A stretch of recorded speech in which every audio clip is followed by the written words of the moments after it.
কিরে মেহেদি, তাড়াতাড়ি বের হ, মার্কেটে যেতে হবে তো। আমি কিন্তু আজকে দুটো শার্ট, একটা প্যান্ট, একটা গেঞ্জি আর এক জোড়া জুতা কিনবো। আচ্ছা ঠিক আছে, দেখ তোর কোনটা পছন্দ হয়, যেটা পছন্দ হয় সেটা নিয়ে নে। আচ্ছা বাবা। আচ্ছা ঠিক আছে, আমি আজকে তোর জন্য শার্ট নিয়ে আসবো।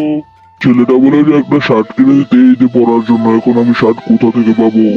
যাই গিয়ে দেখি মরু মশাইয়ের কাছে কিছু টাকা ধার পাই কিনা। মশাই, ঘুম থেকে উঠুন, ও মরু মশাই, উঠুন উঠুন উঠুন।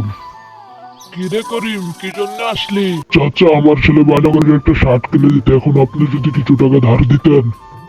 সামনে তো ঈদ, আমার হাতে এখন 1 টাকাও নাই রে, আমার কাছে হবে না রে।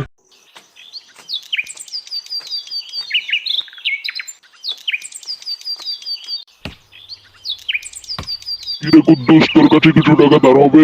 আমার ছেলেকে একটা শার্ট কিনে দিতাম, ও আজকে বায়না করেছে একটা শার্ট কিনে। আমার কাছে এখন 1 টাকাও নাই রে, সামনে তো ঈদ আসছে, ভেঙে ফেলছি। ঈদ মোবারক, ঈদ সবার জন্য। চলুন আমরা গরিবের পাশে দাঁড়াই।